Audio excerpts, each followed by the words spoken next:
So here it is, VM Crabling with the High Elves going up against RTK, Vicioussatsuma, or Delicioussatsuma, whichever you prefer, in the round one of this best of three. Winner will be securing a position to go fight Soothsayer next week, so let's see who comes out on top in this best of three. Now, while we wait for Romulan to get back, I'll go ahead and cover the greenskins, because we all know I'm obsessed with them. We're going to have 4 units of Goblin Wolf Rider Archers, including the Malgrim's Mangy Marauders, a single Forest Goblin Spider Rider. So this is legal now. Satsuma learned his lesson after the minor rule break against Pacifist Warlord.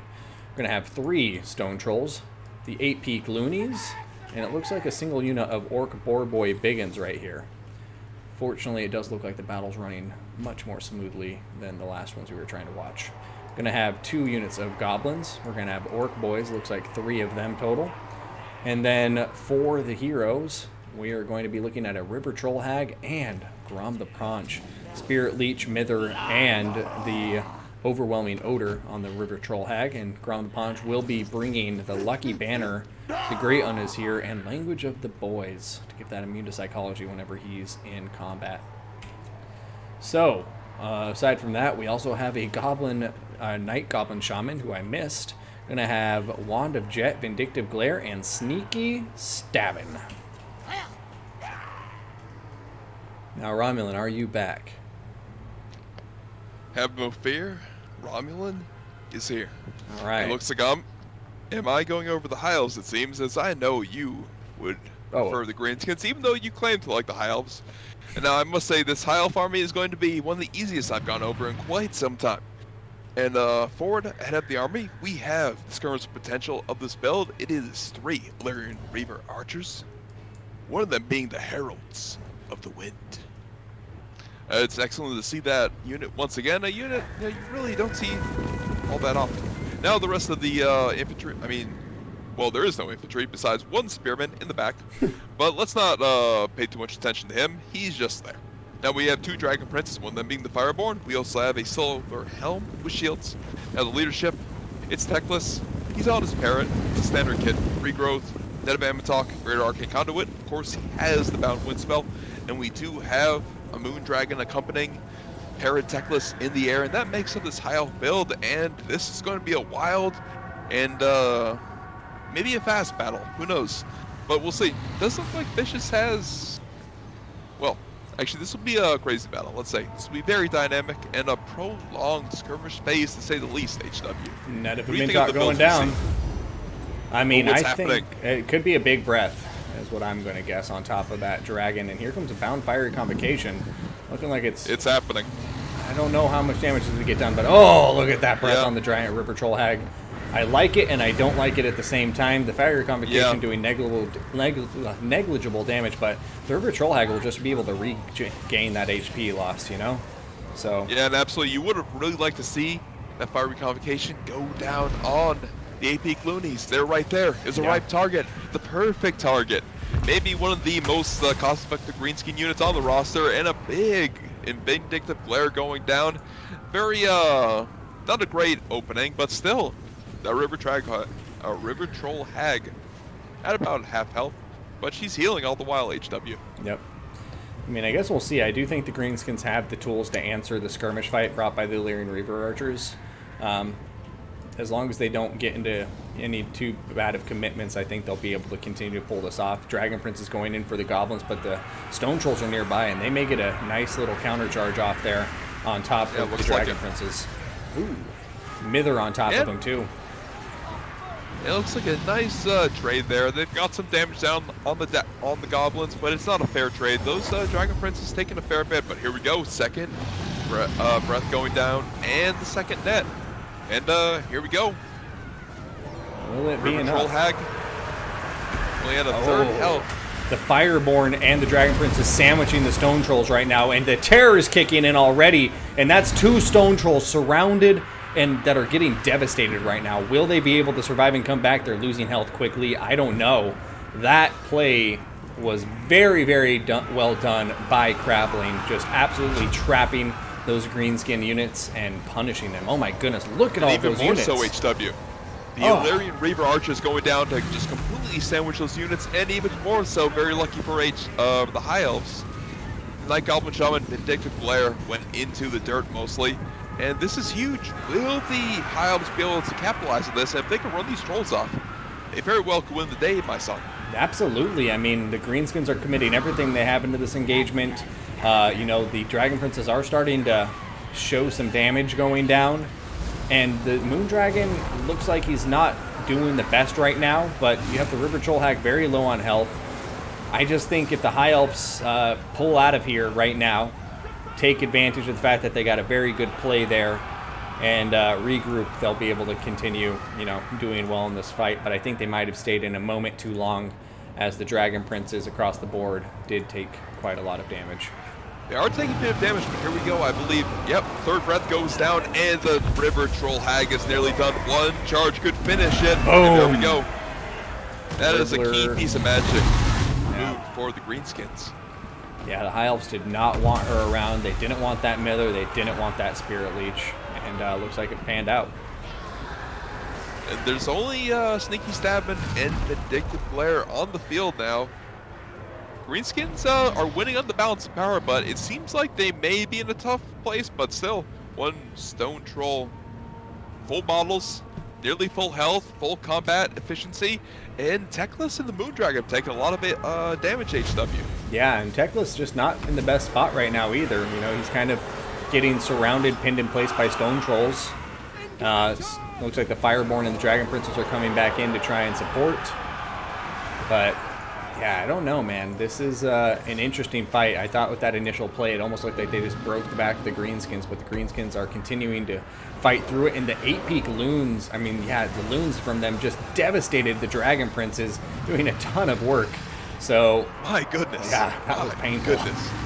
And that Fiery Convocation, if they removed those, that would have limited some of the damage here. It's proving to be a massive boon for the Greenskins having that unbreakable unit here. The Trolls are continuing to regen, and still the High Elf is winning on the flanks. He's eliminating some boars, but we'll see. I feel like there's still one more Fiery Convocation. There must be one more net. Could it be enough? I don't know, but I think that's the only way for the High Elf to win it at this point. Balance of power is showing they're in a tough spot, which is really good for the, oh no, that's not good. That's not good. Oh, that looks really rough. It's not going to be good enough, HW. I don't think so. It looks like the Greenskins did a good job of splitting up. The 8-peak loonies getting out of there. And, you know, he has to choose between a regrowth or a net, and at this point I think he's going with the regrowth, and yep, there it is, upgraded. Yeah, and I can't disagree with that. It's the logical thing to do here. Heal up your dragon rather than try to bank for a net in a bound Fiery Convocation. My goodness, though, HW, right now, the Fiery Convocation, this is the moment. This is when they need it.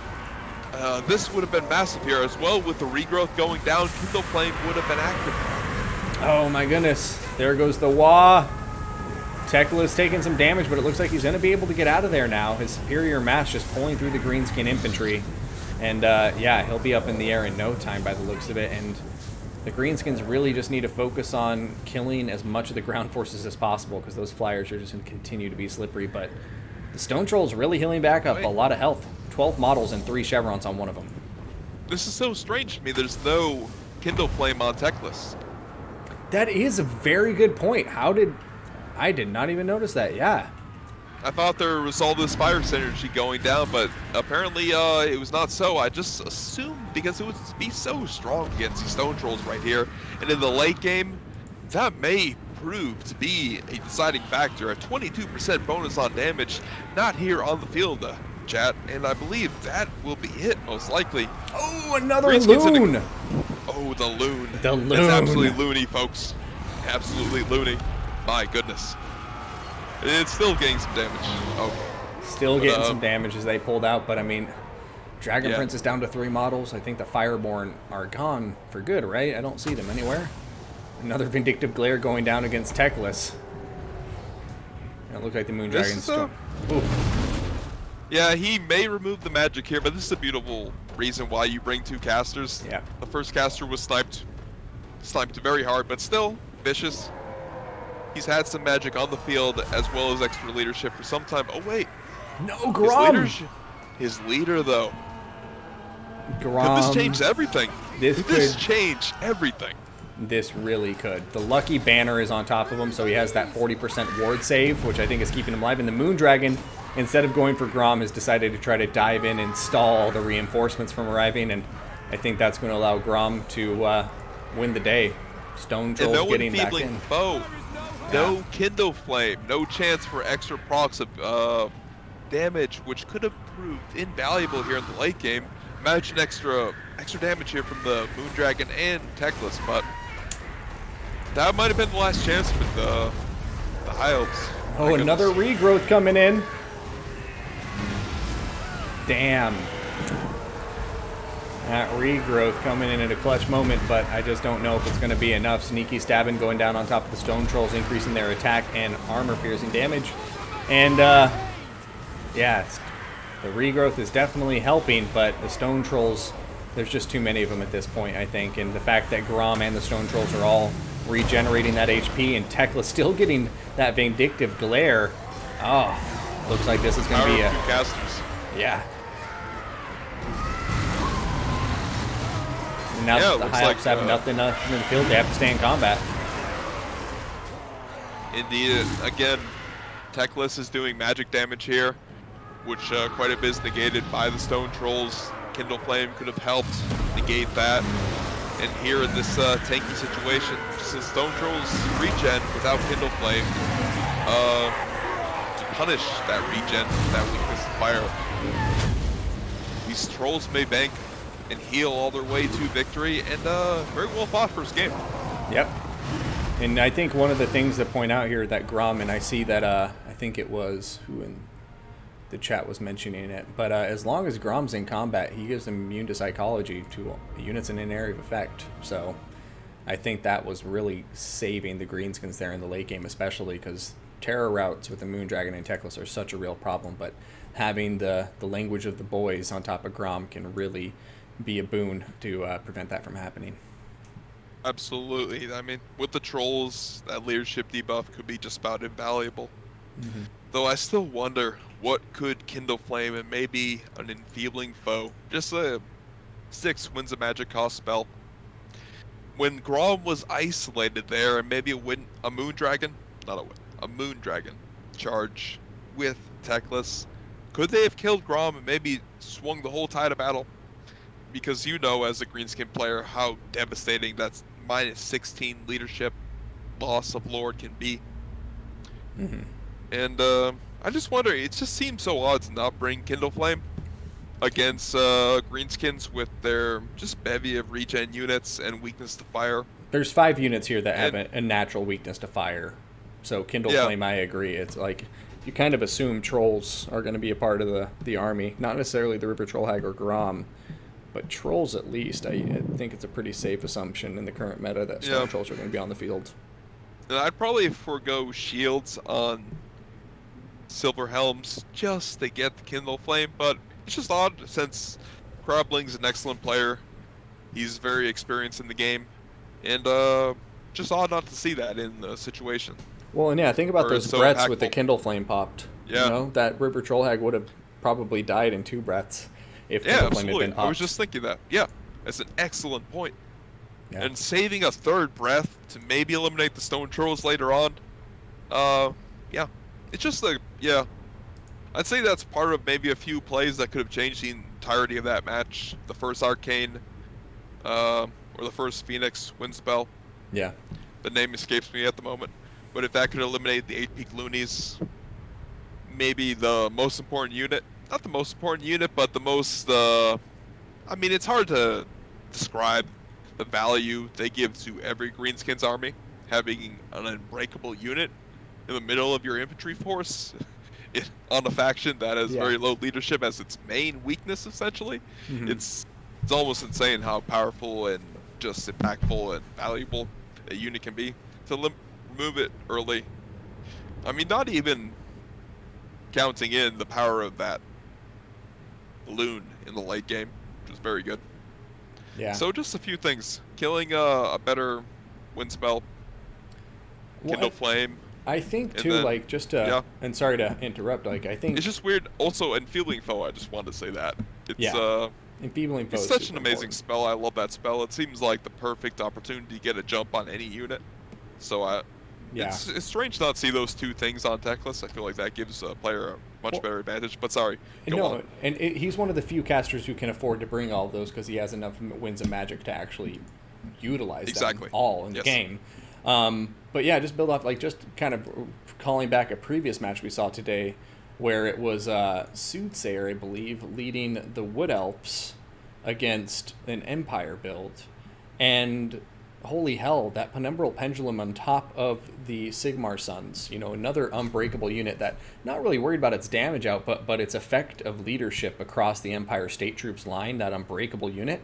Same thing as the 8 Peak Loonies, like the difference being Soothsayer in that matchup absolutely destroyed the Sigmar Sons with one perfectly placed Penumbral Pendulum. And in this one, it doesn't, you know, the net was just going through the center mass of everything rather than being lined up with the 8 Peak Loonies. And I'm sorry to beat a dead horse, but I just really want to emphasize that point that you made, Romulan, that, yeah, when you're going to use a big overcast net and a fire convocation, it's nice to get a ton of units in it, but if you can't, it's better to just ensure you eliminate one unit with it, like, completely, if possible. This is often an interesting matchup, but still one that is practically dominated by cannons. Cannonballs ruled the day and rain down upon the Tomb Kings. But we will see what the players employ here. But I would say both factions have a great shot, but undoubtedly Vampire Coast are favored. And I do start on the Vampire Coast side. Should I take these zombie pirates? Do it. HW. Start with the Vampire Coast. We're doing it. Romulan. We got a lot of dick hands. That one thing is for sure. Looking at you, chat.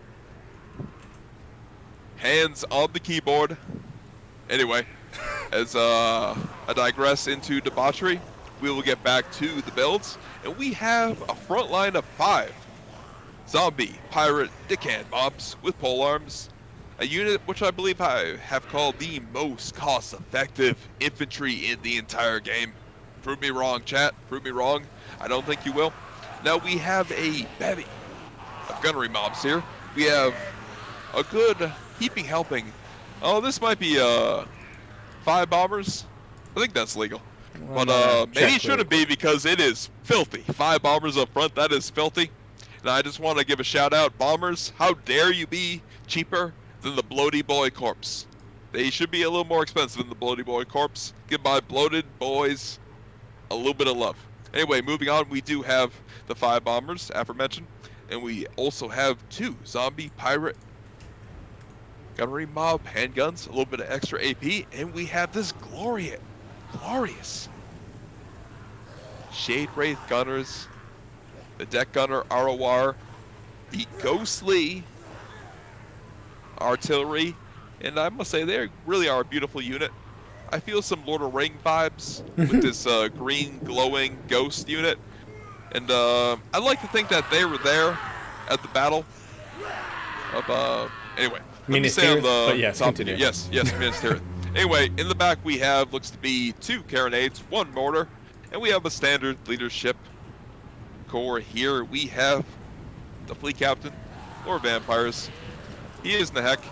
He is the Dance the Macarena, Dance Macabre, and of course the summon, as well as a few buffs and debuffs. And we have Luther Starcon leading the way. Now, what have the Tomb Kings brought to deal with this vampire pirate incursion? It's a great question, and it looks like we'll start with some birds. So a couple carrying up in the air. Out in front of the rest of the army, there are 2 skeleton warriors just in the trees. We're going to have Grand Hierophant Katep on top of his Casket of Souls. And looks like it's going to be shooting in at the Tomb Kings. Screaming Skull Catapults, which I know should make you happy. We're going to have a front line of 4 Nehekara warriors backed up by 5 skeleton archers, including the Blessed Legion of Kath. And then we are going to have 2 Tomb Guard with halberds behind them. For the leadership, we are going to have, 2 Nehekara horsemen as well. And then we're also going to have Grand Hierophant Katep with a Lich Priest of Life with Nedip Mintok Shem's Burning Gaze.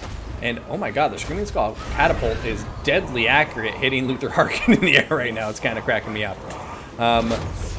Aside from the net and Shem's Burning Gaze, it does look like he's going to have Curse of Kassar, a debuff to enemy armor by 60.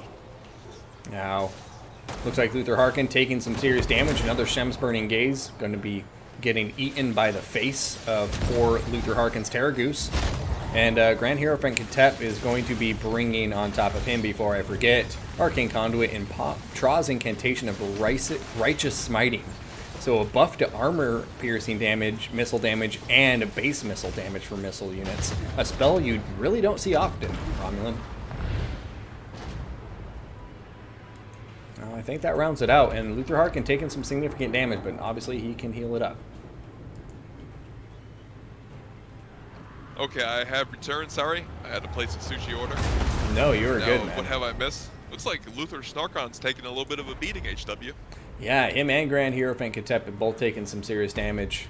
But yeah, he got focus fired, and Grand Hierophant Katep does have his spell, Traw's Incantation of Righteous Smiting, or something like that. Why can't I remember the name?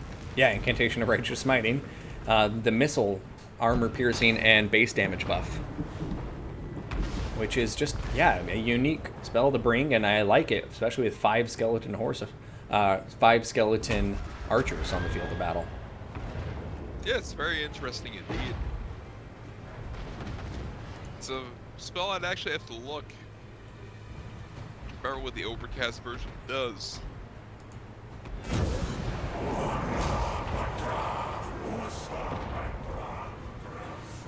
So yeah, Luther Harkin continuing to try and draw out fire from all the skeleton archers. Looks like he's doing a good job getting them to waste quite a lot of it. I'm not a huge fan of it. If there was a net of a Mintok on top of him right now, that's when I'd be much more down with this. And it looks like there goes the net of a Mintok. There it goes. And this could be huge. Oof.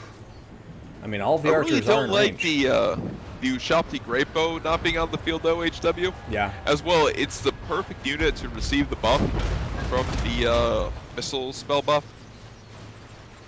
And it's interesting though. I suppose if that spell goes down now, it would be strong value. And if Luther Harkon dies here, it'd be a Tomb King victory. But yeah, he's too slippery for that. I mean, his healing cap is almost reached, so he's gonna have to be playing a lot safer from here on out, though. But those archers are going to be needed to eliminate the bombers, as far as I'm concerned. Like, they'll definitely want to be using them for that. But the Screaming Skull Catapult doing a lot of good work with its magical rounds against the Shade Wraith Gunners.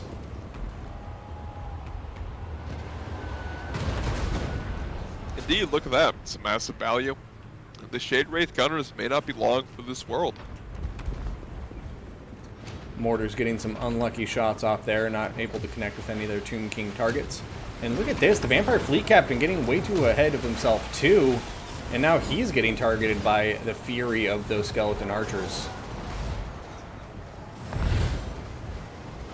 But once again, there's a lot of damage early on for the Vampire Coast leadership, HW. This could really pay dividends in the late game and really punish Vampire Coast player here, which we may see a third game here. It looks like a very strong opening for the Tomb Kings, but only time will tell. No, yeah, I have to agree. I mean, Vicioussatsuma, though, is the Tomb Kings. And he's up 1-0. But anyway. Never mind then. It may be a quick 2-0. I know what you meant.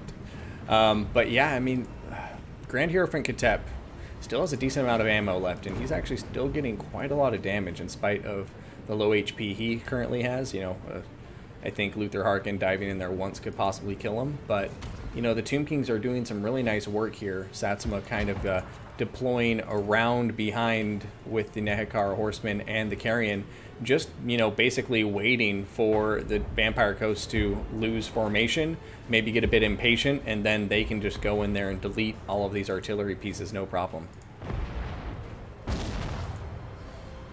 Oh, is this going after Hierophant Katep? It certainly is. Ooh, taking a lot of damage. Jay Bigwini, I didn't see the whole name, I apologize, but thank you for the follow.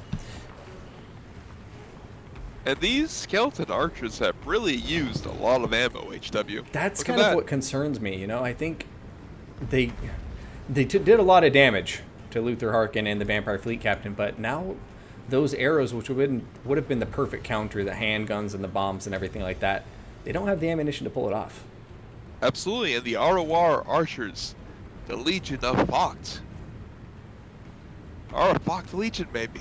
Because they have no ammo at all, and that is the power multiplier here. And yeah, it may all go pear-shaped very quickly for the Tomb King here. It could. Which is, I mean, I got to give a shout out to the Nehekara Warriors. If they can close the gap before the bombs shoot them down, then they can do a ton of work, no doubt, against this Vampire Coast infantry. You're asking a lot of them, though, HW. They only have 28 speed. Those rattling bones can't move so quickly. Well, at least the bombs have 23 speed. But yeah, no, it's going to be a very slow chase. A turtle chasing a slug. A dwarf chasing another slow thing. But yeah, this is, I don't know. The Tomb Kings might have blown their ammunition a bit too early. Carrion hitting the bombers from behind. Tomb King's doing a relatively good job of shutting down a lot of those units. Oh, wow. Berserker, thank you. That's a big Shemspringer gaze. It's absolutely massive. Looks like 700 damage on Luther Harkon. He is now below 1,600 health. Still regenning, but oh wow. Looks like a nice grab by these Nehekara horsemen. Oh, indeed. But they need to keep moving though, HW. If they keep moving, they might tie up all 3 pieces of artillery. Yeah, they But need to keep going moving, to crumple out. that Hornswaggle on top of them is really hurting a lot. Carrion, we'll see when they get pulled out to play, but now the balance of power really swinging towards Crabling and looking like we will be going to a Game 3 after all. This is a game with tremendous ebb and flows here. And just a great job stabilizing, be able to keep his leadership online. Yep. So, is the Vampire Fleet Captain actually alive, HW? Yeah, the Vampire Fleet Captain is there he alive in the backline. The Ushabti summon just went down on top of the artillery pieces. Excellent position, though, for the Fleet Captain here to support those artillery pieces with the polearms. And then you have the handguns right nearby, too. So, I mean, I guess we'll see, because the Nehekara Warriors are doing well for themselves. You can see a lot of the bombers have been compromised. There's a couple of full health Nehekara Warriors, and there's still a full health Tomb Guard with halberds, and another one that's above half health. And, you know, I really can't underestimate the power of the infantry here, because Luther Harkin is so low on HP, you know? He can't really afford to stay in combat too long, and, you know, he definitely doesn't want to get near these Tomb Guard with halberds. I say as he dives in Tomb Guard with halberds. It's just there's no mass on the Tomb King roster to deal with him at this point. It's Carrion, the lone unit that could maybe pose a threat, and I think this beautiful concave with artillery and gunners may be able to shred the incoming Nehekara Warriors. I thought the Lich Priest was still alive, but without the Lich Priest, I thought the Net of a Mintok was still a possibility to like pin Luther in place for the halberds, but it is not. He is off the field, and now it's just going to be a Vampire Coast win, I think. And really close, too, with just 1,200, less than 1,200 HP on Luther Starcon right now. Always the linchpin. Just an absolute monster. And there we go. We're going to an ace match. And despite my mispronunciation or confusion in the early game, I proved to be correct with my assumption. And it is a game 4, Crabling. And here we go with an ace match. I mean, like I say, Crabling was taking a lot of damage, but he clearly was, I think it was very intentional. I think he recognized the juicy target opportunity that he posed for the Skeleton Archers, and I do think that if the Archers would have spent their fire on the frontline engagements, that could have been a Tomb King win. But some juicy temptation, some juicy bait being provided by the coast, because I don't think Crabling was just making a mistake by sending his fleet captain and Luther Harkin up there to soak up so much damage. Do it. And here we go, guys. Skaven mirror match. Thank you for the follow, Kratzberger. I don't know if I saw that name correctly, but thank you. Is this delayed? Don't know if the competitors watching this would get a huge advantage. But bought the game yesterday. Hey, Ducky. No, it's not delayed. I just have the army blocker up there so players can't see the other player's build before the match starts. If they want to try to watch this and play the game at the same time, then good luck to them. But Romulan, I will.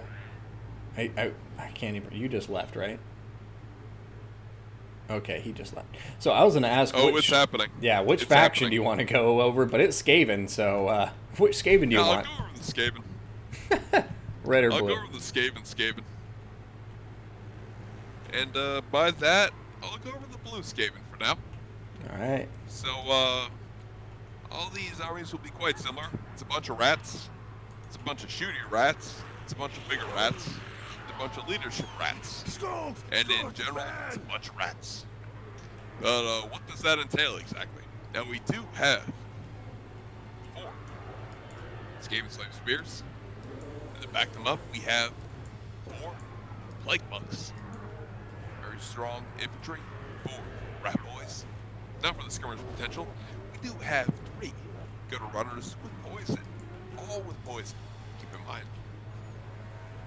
They're spread across the front line, vanguard forward. And we also have the Natty Boo Boos Sharpshooters. Natty Boo Boo. And these are an excellent stock artillery infantry unit. And now we, of course, have 3 Rat Ogres. Key in all Skaven builds. And for the leadership, there's an assassin. Pretty standard kit. Looks to be. Jumping all over the place. Assassin's Trophy and Rival High Talisman. Very strong. Melee attack and an AoE. And of course, Lord Scroll, standard pick. Standard kit, Product Corruption, Leaper, Monicus, Summons, and Plague Wrath. And of course the passive. Now what has the other Skaven about to deal with the Skaven? And you got a little bit quiet for me there, by the way, Ramen, just to let you know. But going over the other Skaven for the red player, looks like we have a front line of 4 Skaven Slaves, backed up with some Clan Rats. We then got Skaven Slave Spears, appears to be 4 of them. Plague Monks. We're going to see a couple of Rat Ogres, make it 3. We're going to have Warp Fire Throwers, and make it 4 Rat Ogres, actually. I missed one of them. We have Ikit Claw on his Doom Wheel, a Plague Priest up on top of a Plague Furnace with Pestilent Birth, Vermintide, and Plague Rash. Then we have Ikit Claw with Warp Lightning, and nothing else, and the Hell Pit Abomination over here. And looks like these Gutter Runners are just going ham, diving into the Skaven Slaves, deciding like, yeah, we can beat these guys in combat, no problem, they're slaves. And they're going to be doing just that while the rest of the Skaven army of Vicioussatsuma is down lower on the field of battle, trying to avoid getting shot by the looks of it. But the Hell Pit Abomination is getting targeted by the Natty Boo Boo Sharpshooters and is taking a good amount of damage. Some top flight Eshin units shredding the Skaven Slaves, showing their superiority. But yeah, the Hell Pit has taken quite a bit of damage here. Be interesting who can get the better engagement here, as both lines seem to be forming up, trying to find a bit of cohesion. And there we go, first Skaven Slave going forward. Maybe this will bog down the red Skaven's advance. And my goodness, the Hell Pit HW. I know. Look at that damage. Between the Gutter Runners and the Natty Boo Boo Sharpshooters, they're taking a lot of damage. And look at Ikit. Liber Babonicus going down on him, already doing a lot of damage, and those Rat Ogres getting ready to dive in and intercept Ikit as he comes into play. Yeah, this could be a really tough situation for Ikit to be in with the assassin there as well. Though he does have an assassin of his own. Rival High Talisman going down. And we'll see. It could be a battle of the Rival High Talismans here. Yep, looks like, nope, just from one side. And maybe, okay, here we go. They're both going down. It's absolute absurdity here, HW. And we'll see who can gain the upper hand in this chaos. Big fat Plague Rash going through there, doing some nice damage against our red player, Vicioussatsuma. And the balance power is going to be in favor of Crabling so far. And I have to say, this Gunner Rudder pick has just been beautiful, and I'm really worried that Satsuma's about to get completely enveloped and have his line folded as you see more Rat Ogres, Gutter Runners, and some Plague Monks pouring in with a strong right flank. But as I say that, is the center going to be able to hold long enough, or is Vicioussatsuma going to be able to break it? Looks like he's getting a lot of good damage and routes down there right now. Seems like this battle hangs on a knife edge, HW. With so many units susceptible to terror, a few very strong terror units on the field for the red Skaven player, we'll see. Perhaps he will break through in just moments here, and it looks like this strong right flank for the red player may counter, or at least trade well with the right flank from the blue player. As they trade flanks, a very good sign of strong play. Yeah. And also just the Warp Fire Throwers there getting a beautiful shot at the Gutter Runners, taking them down below half health, but looks like they may be getting compromised now. And this is just a cacophony of madness, man. There is just so much going on in the central engagement. It's hard to even tell what's going on with all these rats. And the balance of power is dead even, but it's going towards Vicioussatsuma now. Absolutely. Rats everywhere. My goodness. What could happen here? It does seem like with Lord Skroak alive, it may be a good sign for the blue player, as long as he's alive to the late game. Rocking summons and with another leaper, the blue player may be in a good position, but my goodness, it is absolute chaos here, my son. Just with rat ogres and rats everywhere. Someone called the Exterminator. It's an absolute vermin infestation here. My goodness. Couldn't have said it better myself. I just said that wrong, but you know what I mean. But there goes the second Liber Babonicus on top of Ikit Claw. Look at the damage it is dealing. It is heinous. He's down to 500 HP. Will it be enough to kill him?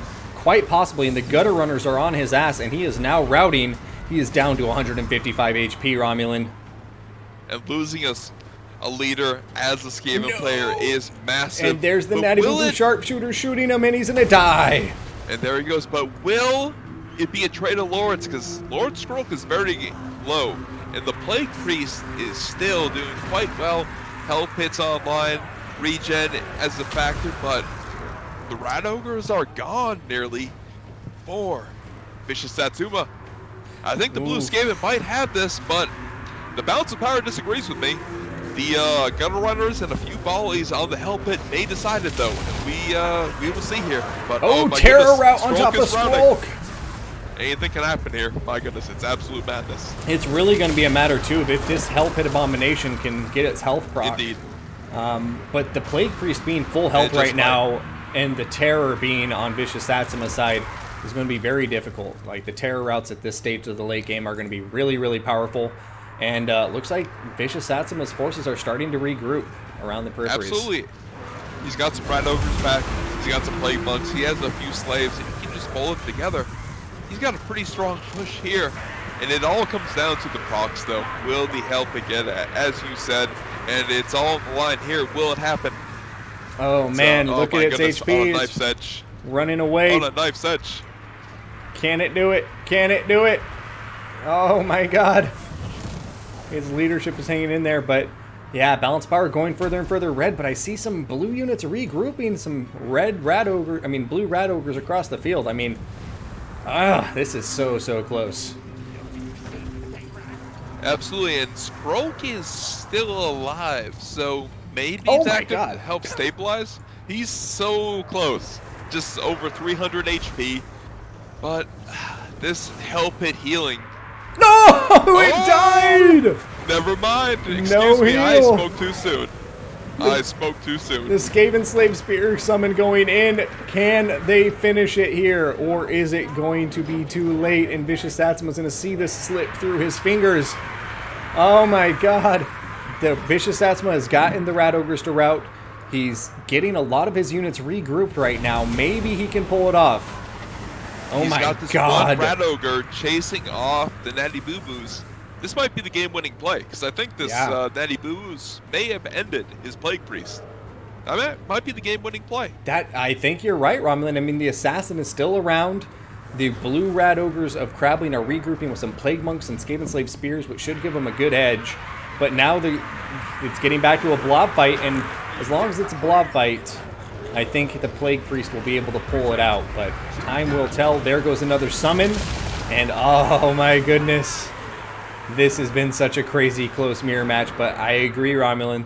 play of the day there. Natty Boo Boo Sharpshooters going off the map due to the Rout Ogres. And I think that broke the back of Crabling's army, and Vicioussatsuma is going to be pulling this out in a crazy close victory, unless this assassin can do something. Just a wild game. Both Skaven leaders eliminated from the field. Skrolka is routed off. Ikiclaw was killed outright. The glorious explosion of warp fire. And yeah, it all just comes down to the Plague Priest. It's all just such a sign of high-level play where it comes down to the smallest of things and just one very strong factor, which is difficult for another player to eliminate in the late game. And what a match, HW. What a match. Not a disappointing one to end the stream on, and holy hell, great games to both Crabling and Vicioussatsuma there. But Vicioussatsuma will be the one moving forward to fight against Falcon next week. Angry Bots, thank you for the follow, my friend. And Crabling, you're an incredible player. No shame in that game. Very, very well played, and congrats on making it this far.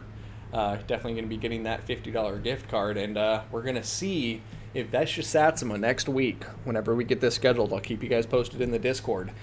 We'll see if Vicioussatsuma can take on Sloxland Soothsayer, if Soothsayer's going to find a chance to go get sweet, sweet revenge against Falcon. Oh, man. Great stuff.